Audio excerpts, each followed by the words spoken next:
We're here.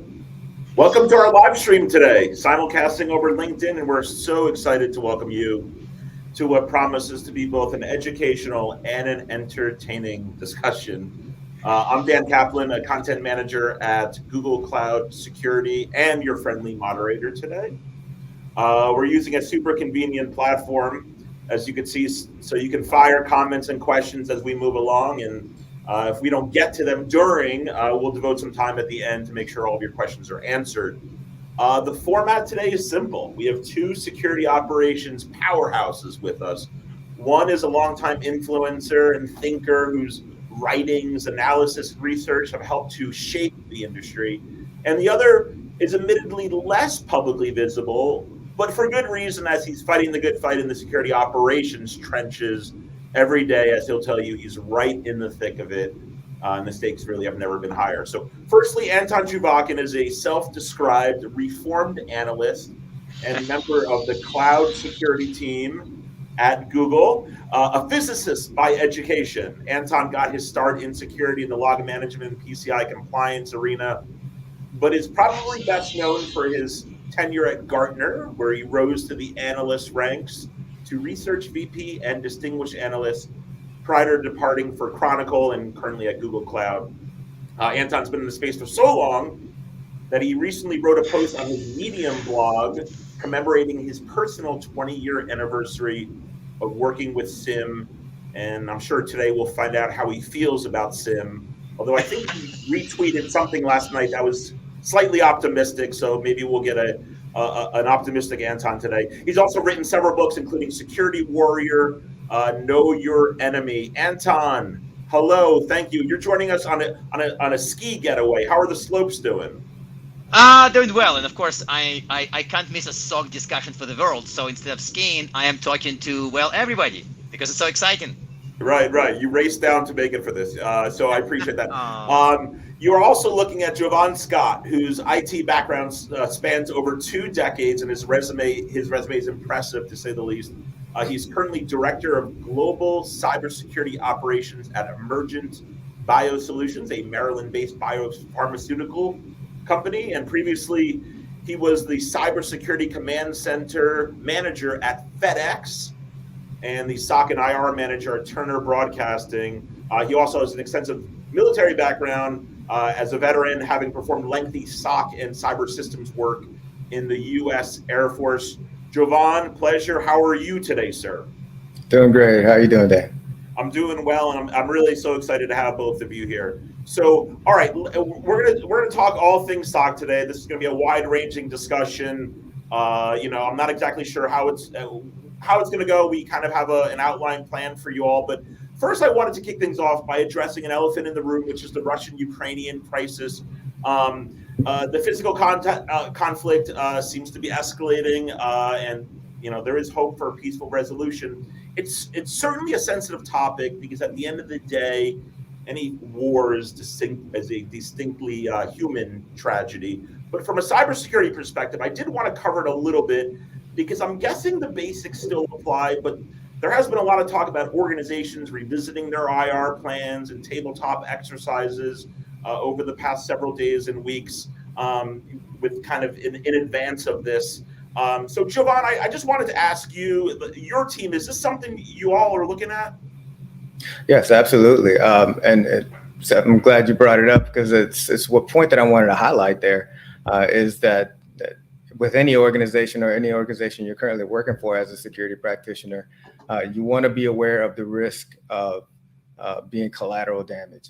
There's been plenty of companies in the past that, although obviously not the target during war for whatever malware, ransomware, like WannaCry that was released, they were highly affected, which really affected them from a bottom line perspective, manufacturing perspective, and really brought them down to a standstill. And you've personally confronted, or at least previous employer has dealt with, you mentioned WannaCry, that's something you've dealt with. Not me specifically, but my prior company, FedEx, this is publicly known also, by the way, they were dealing with a WannaCry incident overseas that caused a large outage in the manufacturing space. And yeah, that was definitely something that As we say in the industry, you let no emergency go to waste. It's what supercharged their big investment into cybersecurity, and It, enabled us to stand up the cybersecurity command centers that we did. yeah, so sometimes it's moments like this that really affirm the importance of revisiting plans and all that. Anton, I'm guessing though, like when it comes down to these sort of things, like the basics still apply, right? I mean, whether there is an imminent cyber attack on your front door, or you're just kind of going about your business, and we're still seeing a lot of the usual stuff day in and day out, regardless of war, right? Phishing, vulnerabilities, and all of that. Correct, but I would say that one, I've noticed too many, maybe perhaps too many social media discussions when people said, "Oh, you got to prepare," and others are saying, "Well, yeah, but this advice is kind of 20 years too old." Some of the stuff that, say, U.S. government is publishing as recent guidance is really reasonable and very correct, but it's also correct 10 years ago, 20 years ago. It was correct in the absence of conflict, and it was sort of not connected to this in my mind. So one thing that I do want to highlight, and it's admittedly not my area, but the cyber insurance angle has come up quite a few times. And of course, many, as I was told back in the Gartner days, many cyber insurance policies have the war exception. And I think that some of the WannaCry victims discovered that, and there's some exciting, I'm pretty sure it's exciting for the lawyers, litigation ongoing, right? So to me, this is the one pointer I make. The rest is I will just defer to others who are looking at this type of stuff.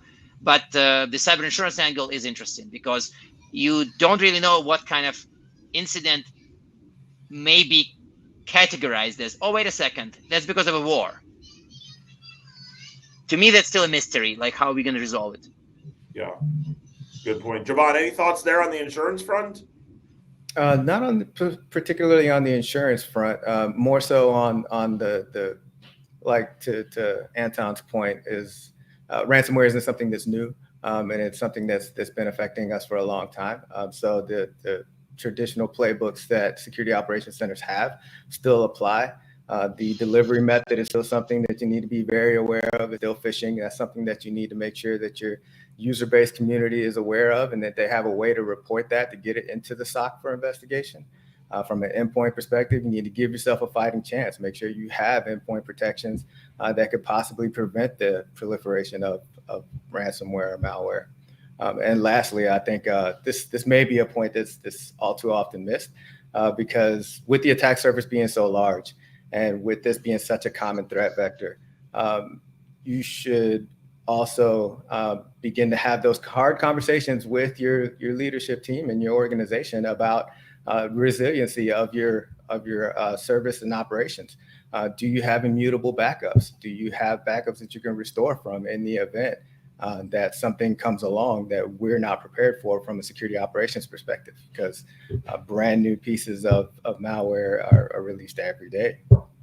Yeah, very good advice there, and we'll talk a little bit more, I think, hopefully later about the connection of the SOC and security operations to that greater organization and the business overall business priorities. All right, so the topic is really about modernizing your security operations, advancing along that journey of detection and response, which are really the two critical areas. I think arguably the most critical areas of a security program these days, especially when you consider the key challenges of the SOC, and depending on the article you read or the report you read, but largely they'll be uniform in that it's this expanding attack surface bolstered by the cloud, digital transformation, this new work from home population, a skill shortage, a notable skill shortage. I'm sure no one is a stranger to hearing about that, and too many alerts coming in from too many tools.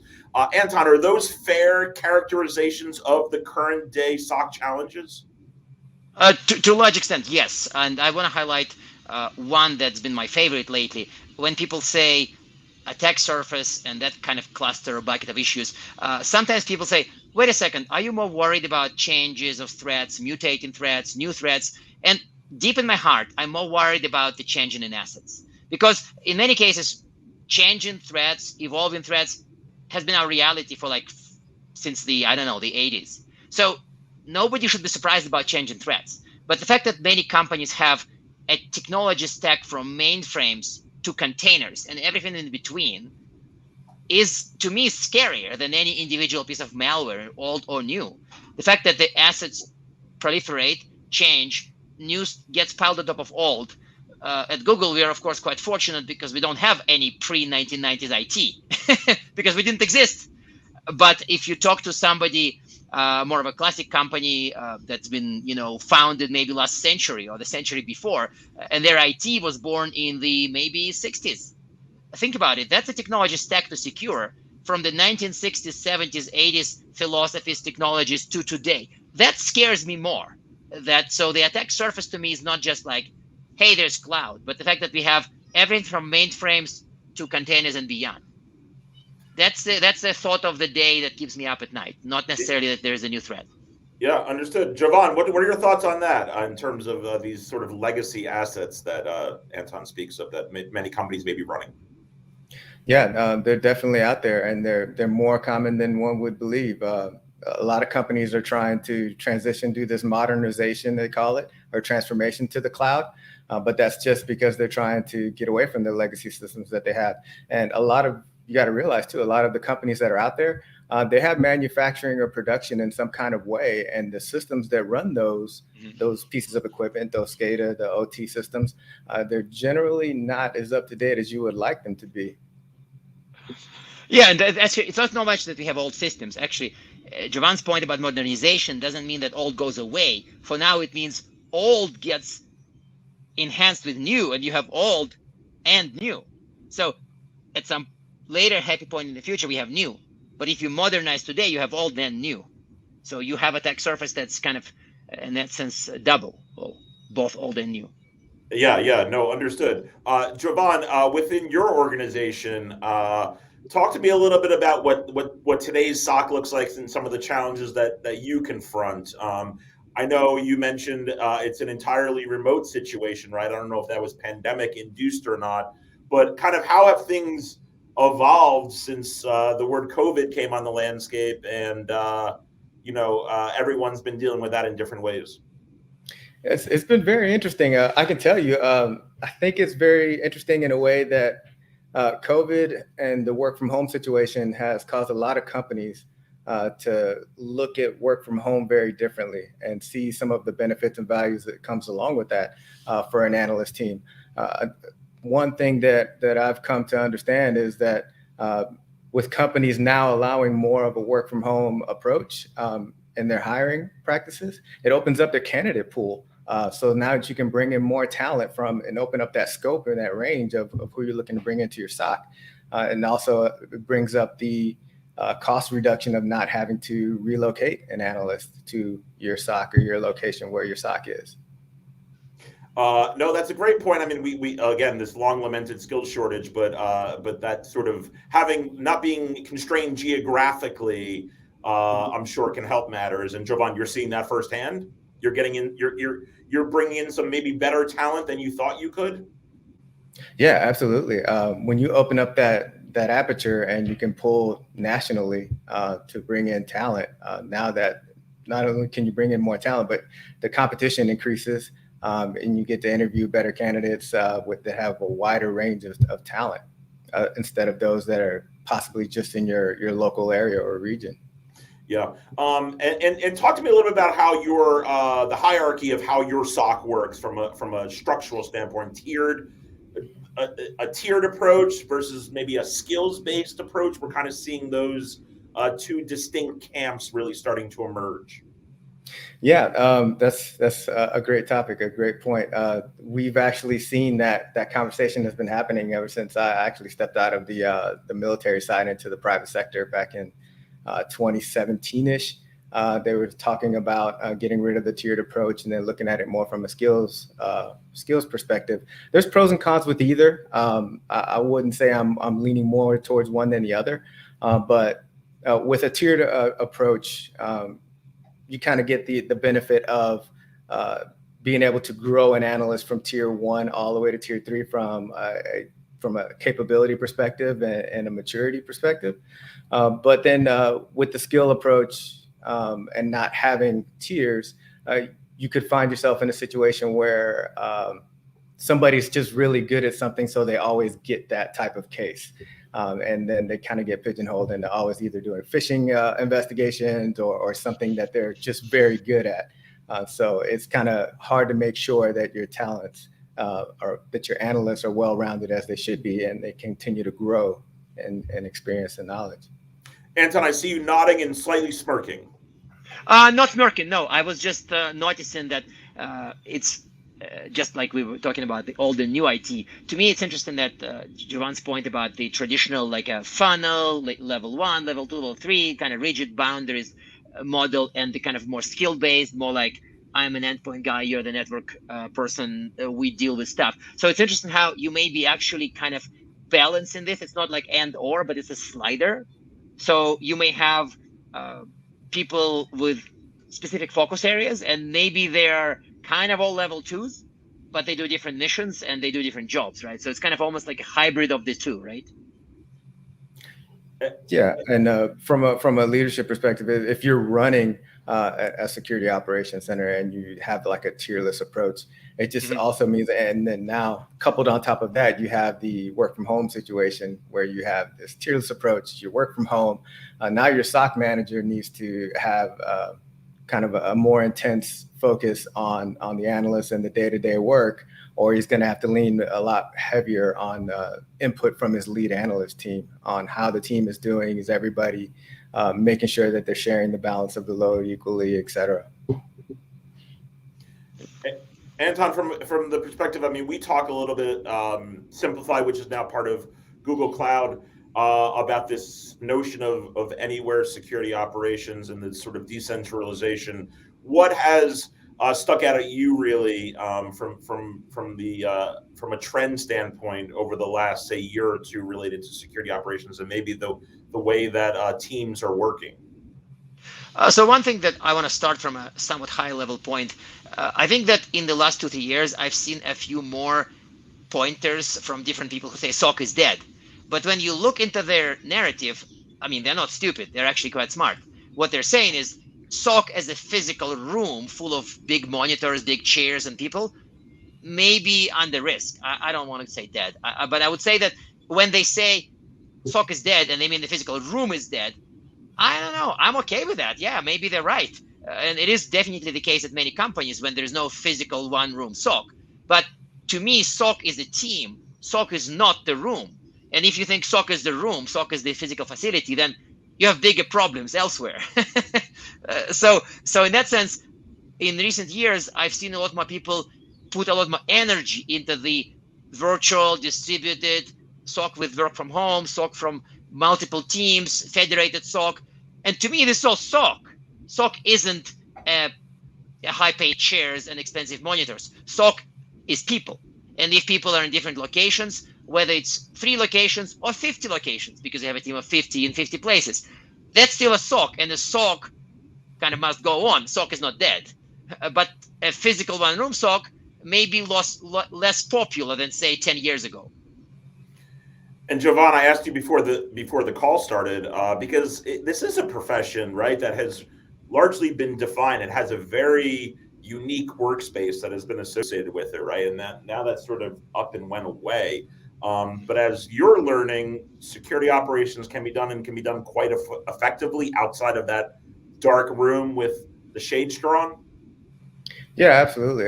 With not only the work from home scenario, but also with the hybrid approach that a lot of companies are taking with their trusted partner or their MSSP, you can now take, like for example, you can take your tier one, tier two analyst if you're using that tiered approach, and that can be your trusted provider, your MSSP, taking care of that. And now you have your tier three, which would be escalated to from that MSSP, back on site, who has that context and that knowledge of your environment. Once once the alert has come in and the case has been made and the evidence is there and it needs to be escalated and more context is needed to understand the scope and threat involved. Now you have your on-site team, your tier three analyst team, that can jump in and be effective that way. Yeah, and there are tools such as SOAR, and we'll talk a little bit about SOAR SIM and their role in the Mm. SOC in just a second. But from a collaboration standpoint, there are tools that exist to really enable and empower this communication, right? When you're working on alerts and cases and escalating incidents and such. Yeah, SOAR has been fantastic for that. A lot of folks have been. There's been a huge discussion, and I'll use a term that I found to be a buzzword from 2008, single pane of glass. I know that's been a very funny word that's been used a lot since then, but SOAR really has been that for every security operations center that I've been able to implement it at. It not only gives you that single pane of glass or that one focal point for the analyst to see everything, but it also is a communication platform, case management, and everything that an analyst needs to reduce that time that it takes to fully investigate an incident or a situation. Yeah, and it's all about getting those precious minutes back. All right, let's talk a little bit about kind of how a SOC can be successful in the current era and moving forward. And Anton, I know you partnered with our friends at Deloitte to produce a couple of papers that kind of looked at these topics. And the takeaway from one of them, and I'm hopefully I'm summarizing it correctly, but it really takes first of all, the human is not going away, but automation is critical, and you see automation in something like SOAR, which Jovan was just talking about. But there's also this need to infuse creativity and influence, I guess, with the greater organization. So talk about maybe some of those principles, Anton, and kind of how they fit in.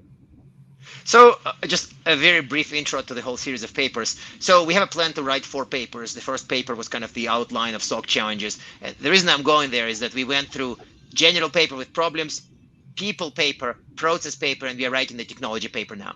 But the point that Dan is making is from a process paper. And the paper is actually the most fascinating to me. The reason why it's the most fascinating is that somewhere in the middle of the research on that paper, the theme emerged is that you have to have consistent, predictable processes and allow for creativity and ad hoc actions. And people are like, wait a second, what do you mean?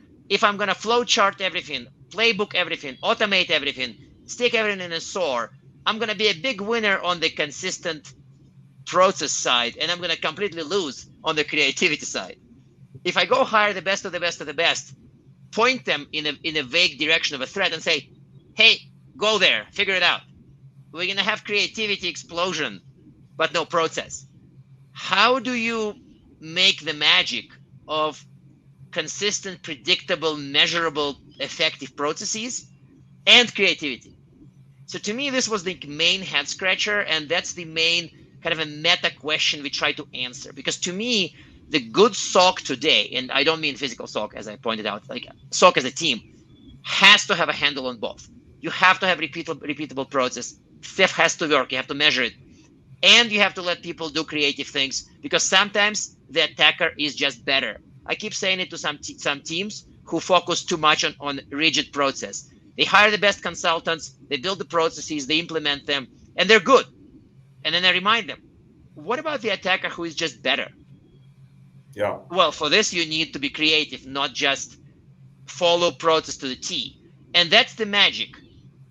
Allow for creativity, but have robust, rigid process. How do you do it? Okay, that's a hard one. Yeah, and we have a user here saying, a viewer saying, people process technology. Jovan, I want to ask you, is it as simple as that? I mean, certainly process is important and having those sort of predictable workflows.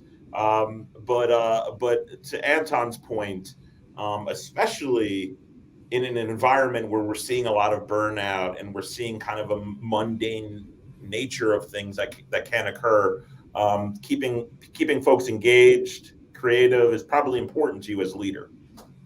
It is absolutely, and I do understand that balance, that delicate balance that you have to keep of having your playbooks and having a consistent process of handling events, and then as well as you don't want to stifle any type of creativity or what I like to call critical thinking that the analyst is going to do when he's facing a particular challenge.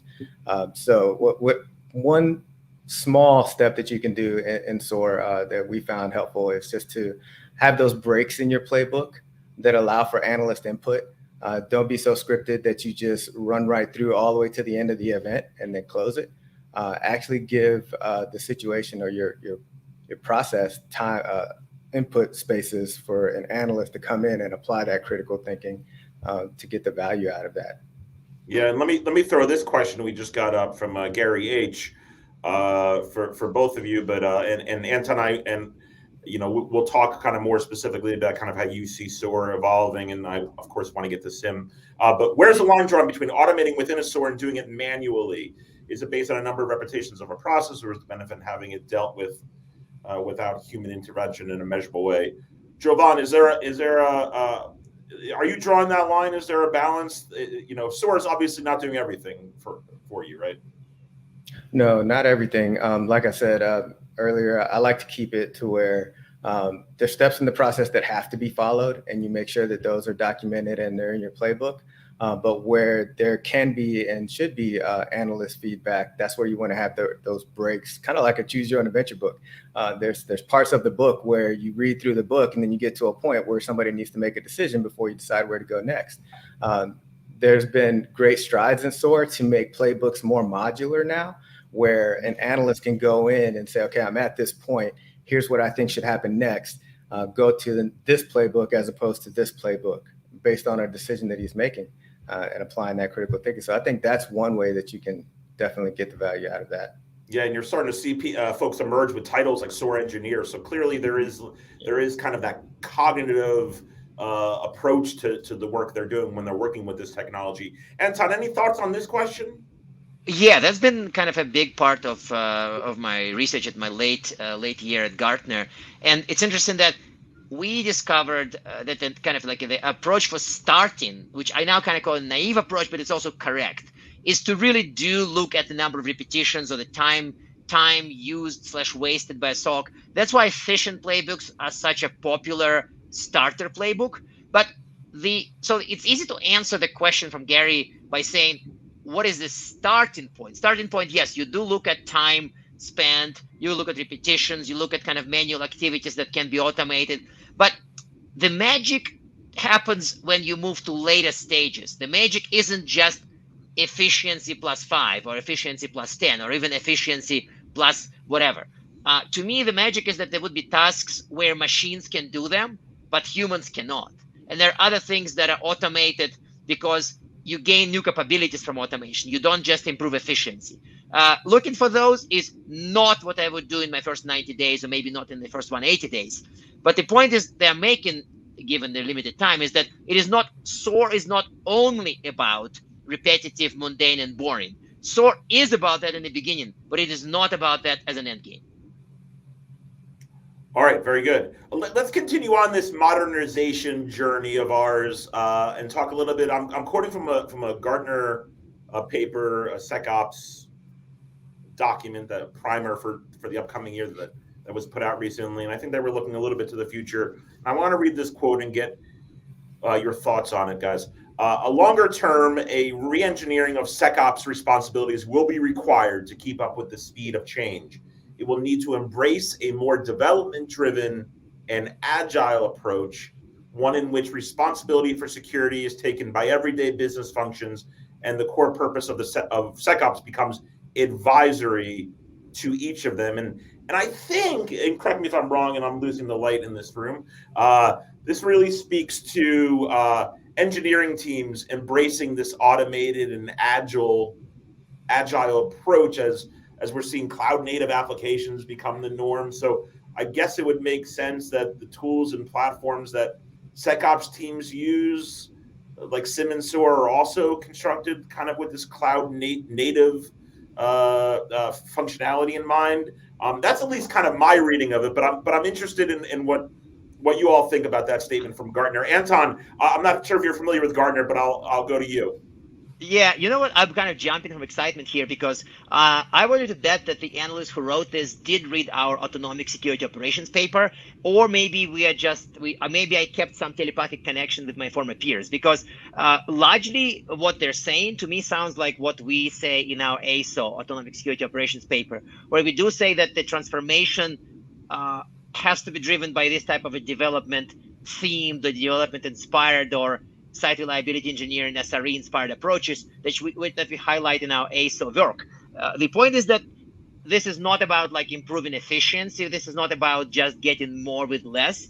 This is kind of about crossing the chasm and being able to scale faster than threats and assets. To me, while some SOCs really frown at the need to learn from their development peers, because ultimately they want to use products, not develop stuff, my suspicion is that my former colleague at Gartner is absolutely correct. And we say largely the same thing in the ASO paper and other ASO materials. You do need to learn from development and from DevOps from SRE to really push the SOC to that level. The more details are in the ASO paper, of course, but to me, this is definitely the right line of thinking. Yeah, and Anton's speaking about a paper that he helped to write around autonomic security operations. A lot more is going to be coming from the Google Cloud security team on that topic, but there's a huge vision for it, and I think it really aligns with a lot what we're talking about. Jovan, that kind of relationship with dev and kind of inspiration from how they go about things, is that something your team is doing, or is there any? Yeah, to me, it speaks of the close alignment that needs to be had between your security operations engineering team and the analyst team. And that's from whether you're having an RFP to evaluate a new EDR, or looking to bring in XDR, or even a SOAR platform to see if it's right for you. It shouldn't just be the analyst team that's in there reviewing that product and giving their input and feedback. The security operations engineering team should absolutely be a part of that conversation too, if not your infrastructure team that's going to support the platform. So I think it speaks to that alignment that needs to happen across the board when you're looking at bringing in new technologies, and just making sure that alignment is there. Yeah, and here's a comment, Anton. I think you could relate to this, but because I know you've written about that topic or that title quite a bit. Uh, Yeah, that's we never quite we didn't quite go there to coin another four-letter acronyms, and frankly, my former colleagues at Gartner do catch those SSRE, back. sorry, it flows. I like it. Yeah, four letters, dude. Sorry, no. I'm okay with EDR, and I am tolerant of SIM and SOAR, of course, because SOAR sounds cool. But I'm not sure we need another four-letter acronym. Maybe it would be an autonomic security engineer. That's a possible one. Okay. ACE. Very cool. Oh, that sounds good actually. ACE, right? Autonomic Yeah, yeah, security Ace. engineer.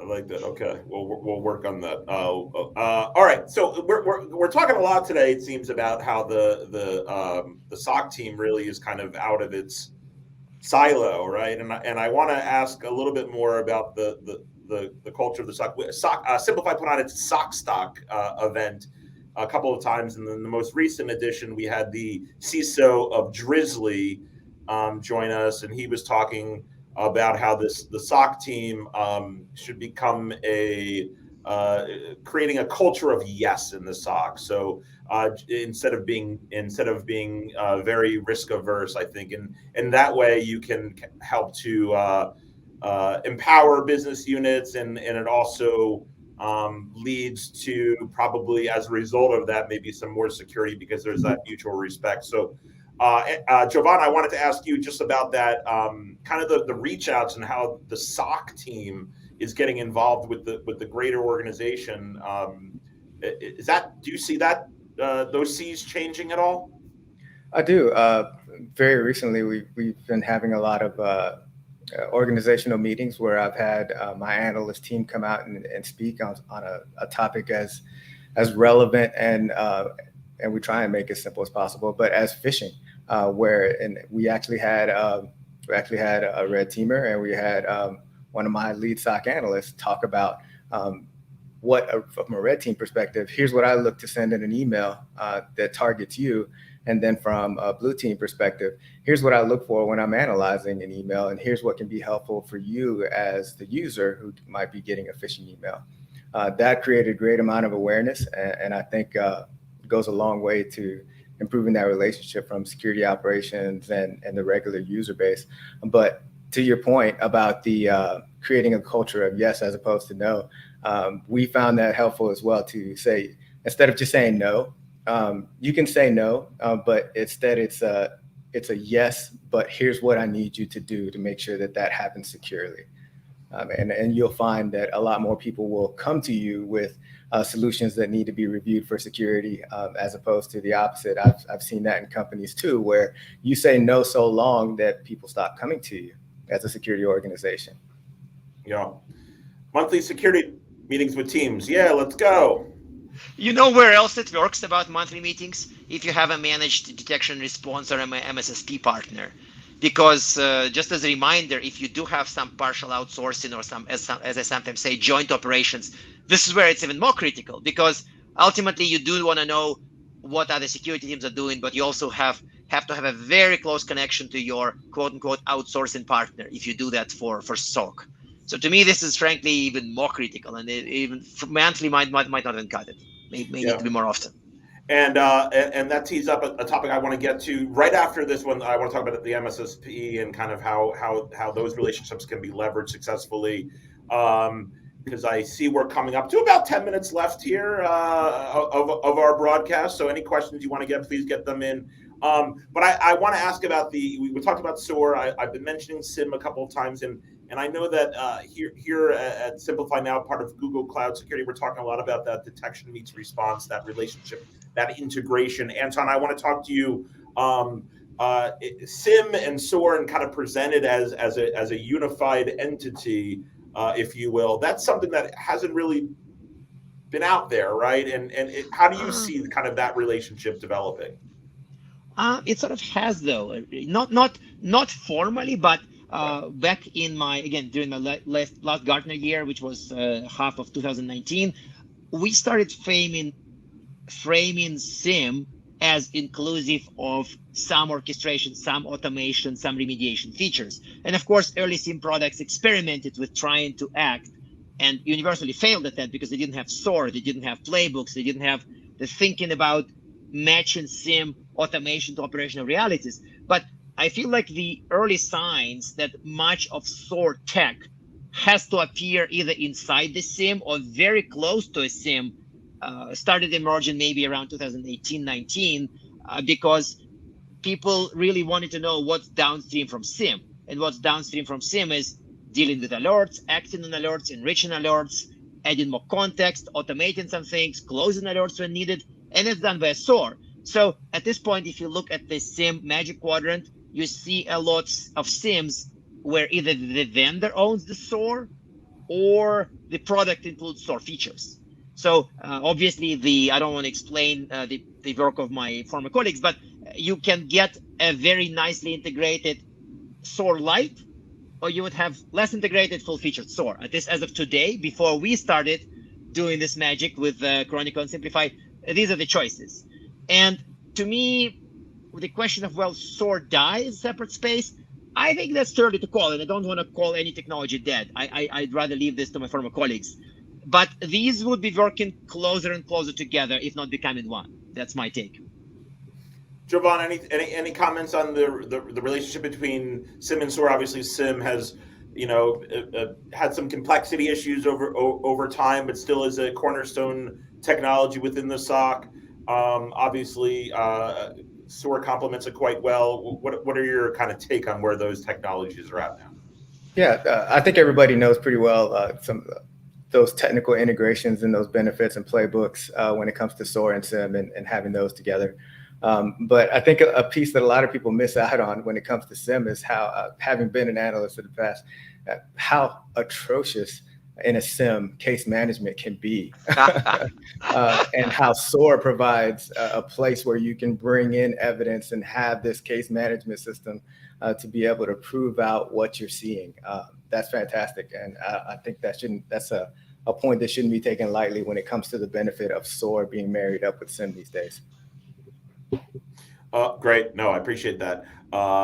And all right, so let's talk about. I mentioned MSSPs and the relationships between organizations and third-party providers. A concept that's really been growing on a steady growth for a number of years now. Some organizations use MSSPs to handle their advanced stuff, some their basic stuff.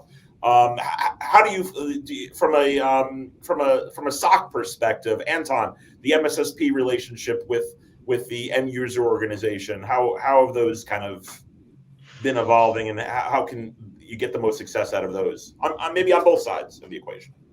So I'm happy to start with a very quick point about one particular acronym I frankly still don't like, and I'm maybe getting a little less negative about it, but I frankly kind of hate the SOC as a service sticker. The reason I like that you put on services, to me, SOC is a team, as I mentioned before. So that kind of becomes a befuddling point about what is SOC as a service. Software as a service means you get technology as a service, but SOC as a service is kind of team as a service, which sounds to look really strange. I prefer to still stick to managed detection and response, to call MDRs or MSSPs that involve humans. If I pay you so that I can use your humans, yeah, I can rent your analysts, I can rent your humans. That's MDR and MSSP, and then you work with them. You don't really outsource. In my Gartner paper back in 2018 or 2017, I really raged against the overt outsourcing, because when some leaders, usually IT leaders, think outsourcing, they imagine a big coin machine, they throw a coin in there and security comes tumbling out. In their mind, that's outsourcing. That just never happens. It hasn't happened, probably won't happen, and it can't happen. So my metaphor for working with MSS is kind of joint ops, joint operations. I have tasks, I have things to do. You show up, I give you money, I give you tasks. You do these things, you help me, I'm happy, my people are freer to do other things. We jointly operate. I don't outsource, and you're not SOC as a service. You're my partner, you're my provider. I give you money and I give you insight about my systems, and I then give you tasks and functions. That's how it works. If you don't do it this way, if you hope for a coin operated machine that you throw it and SOC comes out, no, no, Yeah. no, no, And no. Jovan, that mutual relationship, and you're seeing a lot of organizations want to take on more responsibility, right? Want the ability to be able to do more, make decisions with their MSSPs. Yeah, absolutely. The successful ventures where it's been a hybrid approach, and that's why whenever I'm talking about an MSSP, I love to say trusted partner, because it really has to be that. Communication is key between the two teams, and the successful operations that I've seen that have that hybrid approach communicate very well. There's a team of analysts that communicate both on the MSSP side and on the company side, that are very aware contextually of the environment, what's going on, the cases. The analyst teams know each other. It really is just an extension of the on-site team. So to Anton's point, it's very much the security operations center are the people, is the team collectively. Yeah. Excellent point. Teamwork makes the dream work. All right, let's get into our as we're winding up here. Let's get into our lightning round, where we're going to fire off a few questions for our panelists today, and you guys have 10 seconds to respond to each of them, and don't think much about your answers. So whatever comes out, comes out. All right. What's the most important soft skill for an engineer or analyst to possess? Anton Chubakin. Influence slash communication with other teams, because you Jovan? can't do it alone. I said, speak plain English. Speak a language, because we find ourselves in the security operations space where we can talk and it goes right over everybody's head. Speak plain English. Speak in a way that whoever you're talking to can understand what you're trying to communicate, whether that's a threat, alert, whatever. What threat keeps you up at night? Anton, I think you mentioned something earlier. I forget what it was, but I mentioned it wasn't a threat. It's the fact that our business changing so quickly and growing and gets layered on top of the previous layers. The complexity of our environments is what keeps me up at night. Jovan? To me, it's anything that affects a company's ability to do business. Ransomware is the first thing that comes to mind for me. So that's what keeps me up at night. Anything that affects the bottom line of the company I'm working for. Yeah, ransomware bad. One piece of advice for someone considering a SOC career, and you can't say do not. I am avoiding the classic one that's been very popular lately, learn to code. It's not really that. It's like, before joining your SOC, before joining your new employer, learn about their SOC culture, how they operate. Are they a conveyor line with levels, or are they a more enlightened modern SOC? So learn the SOC you're joining before you join. Javon? I would say you have a lot available to you. Be self-driven. Go out and learn. When I think about when I think about people trying to join a SOC team and they say, "How do I get this experience?" The first thing that comes to my mind is, I wish I had the type of things you have available to you when I was trying to do security operations that you have. YouTube videos, Security Onion, things like that. Go learn. Go learn. Uh, Overrated or underrated SOC metric, Anton? Oh, time to resolve an alert is very overrated. Some people are quite obsessed about, oh, we can handle it in 5 minutes. Average is 10 minutes. And I'm like, but then the real top tier threat actor shows up and your time is like 7 months. So don't obsess about the minute based SLAs. Obsess about getting the threat actor out or not letting him in. Yeah, it's like a mean versus mo. My math is all right. And Javon. I would say any raw alert based numbers, absolutely not a fan of, because that doesn't really tell you a whole lot. It does. Is it telling me that I'm seeing more things? Does it tell me I'm being attacked more? What does it really tell? It doesn't tell you a whole lot of anything. Is really it. It's about the team and their ability to effectively detect and respond to the threats that are happening in your environment. All right, some fun ones. Name one security industry person you want to have dinner with, and quickly why. And you can't say yourselves or each other. Anton. I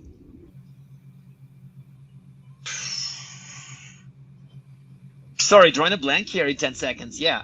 Let Okay. me go second. Okay. No, Javon, we'll go to you. Any thoughts? I'm Uh, sure there's so many, right? There, I mean, yeah. potential options. For me, the first thought that came to mind was somebody that I followed a long time ago. You guys might know him as the Iron Geek, Adrian Crenshaw. But then I also thought of Chris Crowley from Senior SANS instructor. I think he's done a lot for the community, the security operations community in large part. So that's who I would pick. Yeah, and he's done some work with us. Anton, we'll come back to you. Give us a book, podcast, or blog you can't go without. Again, you can't say name your own. Javon, anything um, you read? Yeah, Anton. sorry, I was on the blog side. I think that I don't think there's any one blog because to me maybe there's a half a dozen of blogs I read, starting from the good old oldies but goldies like Richard Daylick, Tau Security, a bunch of others. So I don't think there's any the blog. I think there's like a short list is still too long. Yeah, or Twitter. Oh, Twitter from that matter. Correct. Yeah, Yes. right. Yeah, Javon, anything that you utilize? Yeah, so it's really hard to find a hard copy of it, but one of my all-time favorites is the MITRE 10 Strategies of a World-Class Cybersecurity Operations Center. Very hard to find, so if you find a hard copy, hang Is on that to our it. buddy Carson Zimmerman? Yes. It Yes. And I is. hear he's doing a V2. I hear he's doing a V2. So I am gonna look for that when it's done. He'll love to I hear didn't it. know And that. have Great him to send hear. me a few copies. I'll gouge the price on Amazon or eBay. All right. Finally, when you're not socking, what's your favorite thing to do? And Anton, you can't name what you're doing right now, which is skiing. So no, that doesn't. No, you can, of course. Actually, it's playing with my 3-year-old. I think it's more fun than skiing. Oh, wait, skiing with my 3-year-old. Oh, the perfect world. Jovan, what's your passion outside of work? Yep, I'm in alignment with Anton family time, and when not family time, I love gaming. Okay. Uh, as a lot of security professionals do. Okay, great stuff. All right, so we're gonna wrap up. We're gonna get Anton's got a date with the Black Diamond course, so we're gonna get him out of here. I want to give both of you a chance to quickly plug anything you care about, and care to share with our audience. Jovan, I'll start with you. Yeah, so a topic that's very near and dear to my heart is transitioning veterans coming out of the military, looking to jump into the cybersecurity field. I just want to say, be confident and have faith that the skills that you've learned while in service will translate to the private sector very well, and also that the leadership and discipline that you exhibit every day wearing that uniform are highly sought after commodities by employers out there. Right on. Great sentiment there. And Anton, anything that you want to share with the audience or where folks can find you? I'm easy to find, but I would actually, if I point one resource, I would point our Autonomic Security Operations paper or the ASO paper. It's easy to find if you Google for it, but it's just a fun read, and it's a read that with a lot of good ideas. Some of them may not immediately get absorbed in your brain, but I think it's actually a good idea to try to figure out how are we learning from the SRE and DevOps and transplanting that knowledge into a SOC. Yeah, great resources there. And I'm looking at our active chat that's been going on. Some great comments and some helpful suggestions there. I love when we get this community together. I see some really practical stuff being shared just inside the chat on some questions that were posed. So be sure to check that out. All right, so we're gonna bring you two back together again soon. I thoroughly enjoyed listening to our audience. We want to remind you that next week on March 9th, Google Security Talks is happening, where we're going to be revisiting the topic of detection and response. And you're going to learn up close and personal about a lot of the great technologies that Google Cloud is producing to help security operations professionals. So be sure to sign up for that. And I believe we're going to drop some links in the chat. And of course, a free edition of SOAR. If you want to try SOAR, check out the Simplify Community Edition at simplify.co/community. All right, Jovan, Anton, I really, really appreciate this. So thank you for joining today.